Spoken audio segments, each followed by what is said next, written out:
We're going to begin with the latest on the showdown with Russia over Ukraine. The tensions are escalating, with shelling reported this morning, and the White House says that Russia has added thousands of troops to the border in recent days, contradicting Putin's claim that he is withdrawing forces. Terry Moran is on the scene in Ukraine. Good morning, Terry.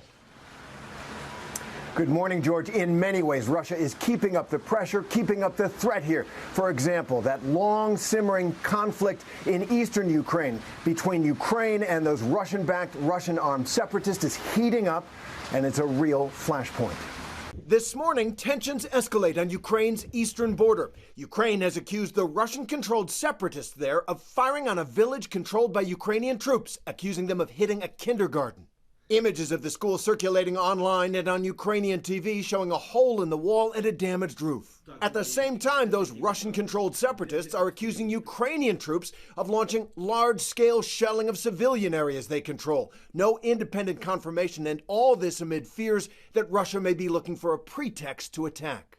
And Russia has announced an investigation into claims of alleged mass graves of civilians in those Russian-controlled regions of eastern Ukraine, the victims supposedly killed by Ukrainian forces. The claims are unproven. Mr. Putin, if he decides to invade Ukraine, will need to fabricate an excuse, to manufacture a reason to go in so that he can convince his own people and try to convince the rest of the world that his motives are legitimate. Overnight, the White House claims as many as 7,000 additional Russian troops have arrived near the Ukrainian border in recent days. We've also seen continued problematic, troubling buildup of troops at the border and surrounding Ukraine. Nevertheless, Russia continues to claim that it is moving some troops away from the border, even releasing videos which they say show their forces packing up and leaving. And now the Biden administration with an all-hands-on-deck diplomatic push. This morning, we visited the bomb shelter beneath an apartment building here. Blast door, yep. And while Oksana Hadil, a mom of two who manages many buildings for the city, showed us around, the reality of the threat hit her. Could you imagine that this might actually be used in war, this shelter? No, she says. I could never have imagined that there could be a war.